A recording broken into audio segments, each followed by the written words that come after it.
सबसे पहले तमाम चिवड़ला पार्लियामेंट के, हैदराबाद के, तेलंगाना के वोटर से रिक्वेस्ट कर रहा हूँ, प्लीज़ निकलकर पोलिंग करिए।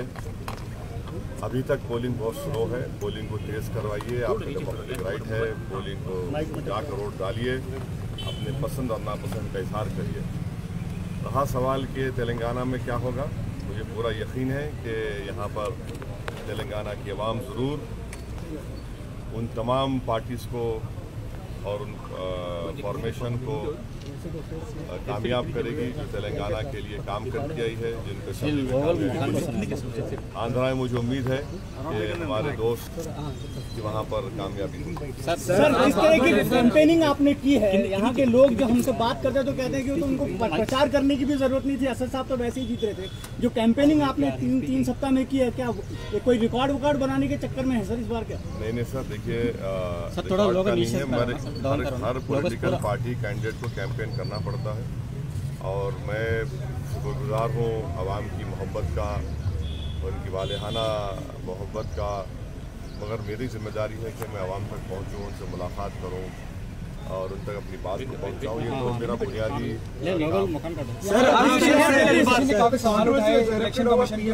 आपको लगता है कि इलेक्शन कमीशन ने अच्छा काम किया है? देखिए अभी तो इलेक्शन कमीशन की तरफ से 5 वीवीपैट पर उसको भी काउंटिंग में देखा जाएगा। अच्छा होता कि और ज़्यादा हो जाते, मगर चलिए अब एक शुरुआत तो हुई है। मुझे यकीन है कि मुस्तकबिल में और ज़्यादा वीवीपैट के साथ काउंटिंग होगी। And how do you look at the national Arsiya Saab has got a notice from election commission, but we see several other leader of BJP and other parties making many controversial comments, but they are not. Well, I am very surprised that the Prime Minister of India didn't get notice for his speech in Wardha, wherein he equated terrorism with one religion. I was very surprised that the Prime Minister should have got a notice when he equated terrorism with one religion and thereby casting aspersion into another religion. But as far as KCR is concerned, I am sure he will reply to it, and inshallah he'll give a very satisfactory reply to the election commission. Sir, Imran Khan or controversies erupted over Prime Minister Imran Khan wishing that Prime Minister Narendra Modi should come back. What do you mean? Yesterday, in my speech in Sonapur, I have condemned the statement of Imran Khan. He has no right whatsoever to interfere in the electoral process of a great country like India. He comes from a country where their electoral process is controlled by their army, by the ISI, and we have a very free and fair elections. It is completely wrong on the part of Imran Khan to say that he wants Narendra Modi as a Prime Minister of India so that the Kashmir issue can be solved. I would like to remind Imran Khan that Kashmir किसी के बाप की जागीर नहीं है। कश्मीर हिंदुस्तान का अटूट हिस्सा है। कश्मीरी हमारा दिल है। यकीनन कश्मीर में बहुत कुछ करना है जो मोदी नाकाम साबित हुए। But definitely what has come out of it is that the Prime Minister was basically trying to show that he is a victim of opposition parties and Pakistan, that they don't want him to see Modi as a Prime Minister. But now Imran Khan himself is saying that the Pakistani establishment, that is the ISI, wants, and the Pakistani Prime Minister wants Modi as a Prime Minister. So I request the people of India, the proud people of India, to ensure that what Imran Khan wishes, we should not allow that wish to be fulfilled. These elections, people of India would come out in large numbers and decide who should lead this great nation of ours.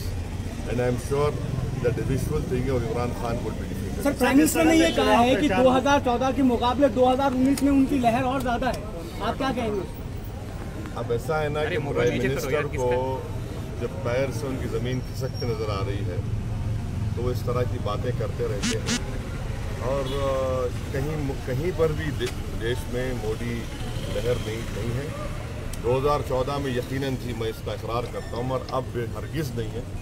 ये election बड़ा open election है और हम उम्मीद करते हैं कि हिंदुस्तान की आवाम देश के अहम मुद्दों के ऊपर, ना कि जज्बाती मुद्दों के ऊपर जो मोदी लेकर आना चाहते हैं उस पर नहीं होगा, बल्कि जो बुनियादी मसाइल हैं, इश्यूज हैं गवर्नेंस के, उसके उस पर देखकर वोट डालें। सर, आप कई मौकों पे कह चुके हैं कि सिकंदरा इकलौती तेलंगाना में इकलौती बीजेपी की सीट सिकंदराबाद है जो इस चुनाव में उनसे भी छीन जाएगी। प्रमोद साहब, मैं अभी कैंपेन नहीं कर सकता हूँ और मुझे पूरा यकीन है कि जो असेंबली में रिजल्ट आया था वही रिजल्ट इंशाअल्लाह ताला तेलंगाना में रिपीट होगा। सर, आपने अपनी तकरीर में वोट की अपील की थी परसेंटेज बढ़ाने के लिए, लेकिन नहीं लगता कि परसेंटेज बढ़ने वाला है। भाई अभी तो 10 बजे, इंतज़ार करिए। इंशाअल्लाह मुझे यकीन है आपके ज़रिए से मैं फिर से अपील कर रहा हूँ पब्लिक से, आवाम से कि प्लीज़ अपने घर से निकलिए, अपने वोट का इस्तेमाल करिए,